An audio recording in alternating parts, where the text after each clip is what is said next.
छोटो रे महिला दिनोत्सव శుభాకాంక్షలు తెలియజేస్తున్నాను. హాజరైన నా కౌన్సిలర్స్, అదేవిధంగా మున్సిపల్ మేనేజర్, మన సిటీ మేనేజర్ వీరారెడ్డి, ఆర్పి, మరి ఇక్కడికి హాజరైన అందరూ కూడా మహిళలు కూడా మరొకసారి మహిళా దినోత్సవ శుభాకాంక్షలు తెలియజేస్తున్నాం.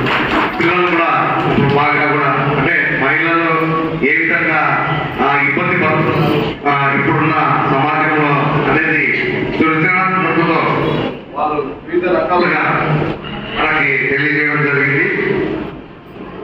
వాళ్ళు కూడా మరొకసారి శుభాకాంక్షలు చేస్తున్నాం. ఈ అంతర్జాతీయ మహిళా దినోత్సవం అనేది ఎందుకు 1908లో మొదటిసారిగా అమెరికా దేశంలో న్యూయార్క్ లో మేము కూడా అసమర్థులు కూడా కార్మికులుగా వాళ్ళని గుర్తించలేదు. అంటే వాళ్ళకి డబ్బులు కూడా కార్మికులకి లేబర్కి ఇచ్చే డబ్బులు కూడా చాలా కొంతమంది కూడా ఉట్టిగా పనిచేయించుకుంటారు.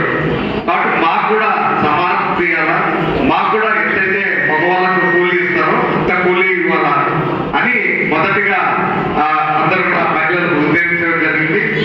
ఇది ప్రతి సంవత్సరం ప్రతి చోట ప్రతి దేశంలో ఆ విధంగా 1975లో ఐక్యరాజ్య సమితి ఈ మాపుగా పట్టిన పండుగలు ఉంటాయి, గాంధీ జయంతి కానీ ఇట్లా అన్ని పండుగలు ఉంటాయి. మన దసరా, దీపావళి, రంజాన్, క్రిస్మస్ ఇట్లా ఉంటాయి. మహిళలు కూడా ఒక రోజు ఇవ్వాలని తెలిసి సంవత్సరం ఈ రోజుని ప్రపంచ దేశాల నుంచి కూడా ఏకగ్రీవంగా మార్చి 1970 అధికారికంగా మనం ఈ మహిళా దినోత్సవం చేసుకుంటున్నాం. మొట్టమొదటిసారి ఈ యొక్క నగర పంచాయతీలో మొదటిసారిగా చేస్తున్నందుకు అందుకు సహకరించిన మన సిటీ మేనేజర్ వ్యక్తికి, మున్సిపల్ మేనేజర్స్, ఆర్టిక్ అందరూ కూడా మెప్ప అందరూ కూడా మేము మరొకసారి ధన్యవాదాలు తెలియజేస్తూ అందరూ కూడా మహిళలు ఆర్థికంగా ఉండాలని చెప్పి తెలియజేస్తున్నాం. ముఖ్యంగా మీరే ఈ ఊరు పరిశుభ్రంగా ఉండాలంటే కాలువలలో దయచేసి చెత్తను పట్టదండి. మా వాళ్ళు డైలీ వస్తున్నారు చెత్త తీసుకొచ్చి రోడ్డు కలిసి వాళ్ళకి మాత్రమే పంపుతారు.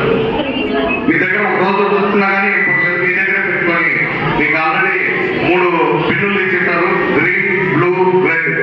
అంటే దాంట్లో గ్రీన్ దాంట్లో తడి చెత్త అంటే మన కూరగాయలు కానీ అట్లాంటివి బ్లూ దాంట్లో అంటే చెత్త ఇట్లాంటివి ఎండు చెత్త ఇట్లాంటివి కష్టపడి ఏదో రెడ్ అంటే మీకు మామూలుగా మెడికల్ వేస్ట్ ఏదైతే ఉంటుందో దాంట్లో వేసి సెగ్రిగేషన్ చేస్తే బాగుంటుంది.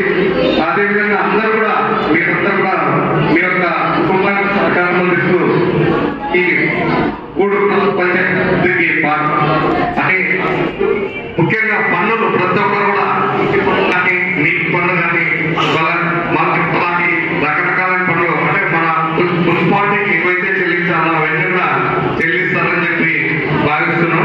ఈ యొక్క ఊరు డెవలప్ చేయాలని 100%